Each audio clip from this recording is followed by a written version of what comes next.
Hi everyone, welcome back to another video from Webtech Tutorial.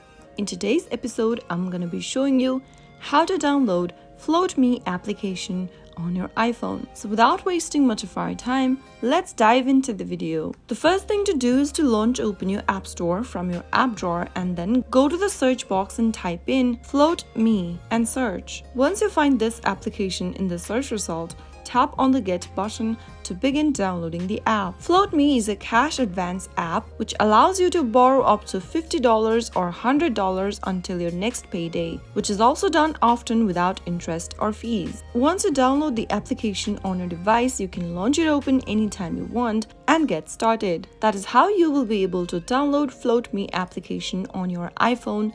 If you found the video to be helpful, go ahead and give us a thumbs up. Don't forget to subscribe to our channel by hitting the subscribe button. Also press the bell icon so that you'll never miss another upcoming upload from us. I will see you again in the next video. Goodbye till then.